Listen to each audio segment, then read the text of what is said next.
Okay, so the last thing I have on hand is the Henna Pro Strength Powder by Curly Proverbs.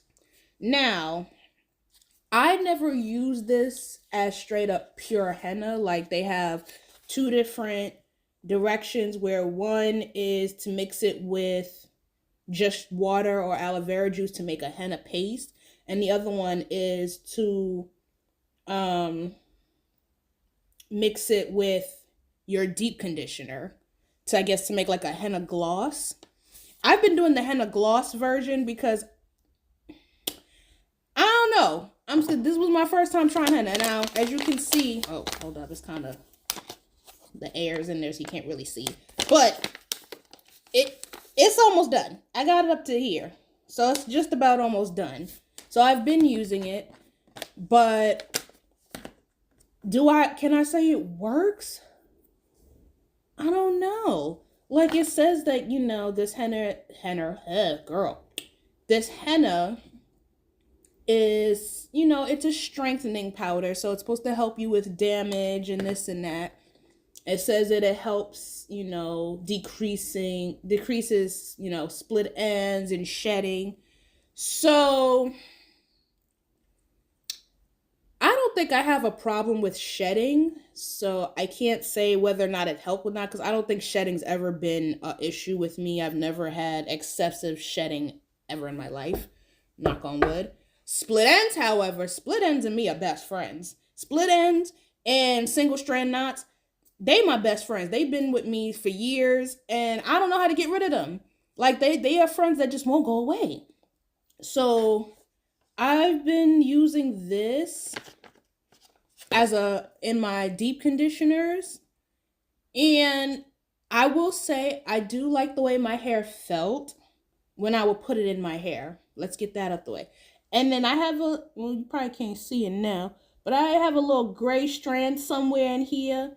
When I use the why do I keep saying henna? When I use the henna, it tinges the hair and makes it like a little red color here and there, and then the gray grows back out. But as for, decreasing split ends, I will say from what I've seen, it did not. I still have a lot of split ends here and there, and no matter how much I cut my hair, them babies pop back up along with the single strand knot. So I don't know. Maybe I just need to learn how to live with them at this point because they don't go away. Would I buy this again? Probably not this powder, but I would definitely try other powders from her because it did come quick as well. Fast shipping. She has fast shipping and she always has sales. I'm always getting emails about some sales she's having. So I would probably try another powder from this website. But, that's sometime in the near future when I got money to burn, And I will still continue to use this here and there.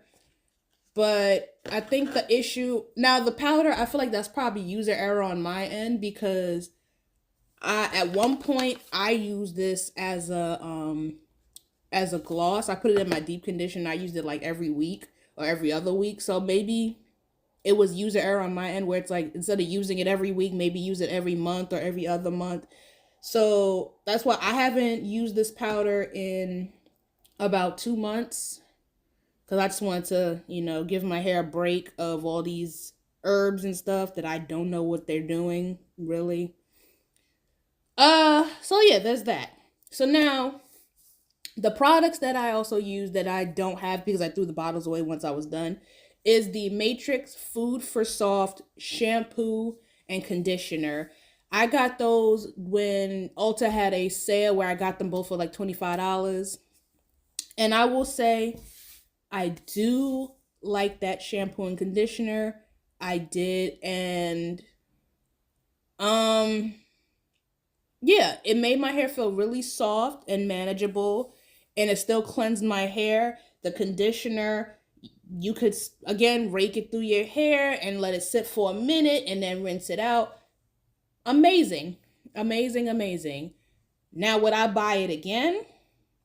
No time soon, because both them bottles are like together. I think you're spending like a good $40 for a shampoo and conditioner. However, thanks to this TikToker I follow, I was able to get information on a duplicate that has the same ingredients as the Matrix. However, they're like $5 a bottle, which it's more up my alley. So I will try that in the near future, but no time soon, because I have another shampoo that I want to try out, which I will reveal in the video that I'm going to make about products that I want to try in 2026 that I'm going to stick with. So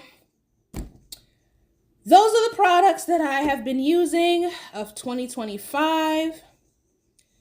And I'm not mad at the products that I use. And honestly, I cannot wait to see how my hair thrives when I try to rebuild it back to health. So happy holidays, and see you in the next video. Bye. Real quick, I actually forgot. I also been using this leave-in conditioner, the Mielle Pomegranate and Honey leave-in conditioner, and I love this conditioner, honestly. I like this leave-in conditioner, and I think this is going to be a good alternative. Like, to this day, I'm still kind of looking for that holy grail leave-in conditioner, like, because for me, the holy grail leave-in conditioner was always the kinky curly not today leave-in conditioner. But for some reason, that conditioner is so hard to find. I don't understand. And then when you do find it, they trying to charge you like $20 for it, when you know that shit is only like maybe 10. So this is a nice alternative for right now. I am still on the hunt for the one and only leave-in conditioner that I'm going to use it no matter what. It don't matter. That's it. This is definitely in the running, though. I do like this leave-in conditioner. However, there are other leave-in conditioners I want to try. Like, I'll let you know in there. But I think I might, would I repurchase this? Absolutely. I would repurchase this. It's so good. It smells good. It's so soft on your hair. So if I can't find like the holy grail of holy grails, I know where to look for this though. So definitely will keep this in the roster for sure. Okay, that's all. Bye.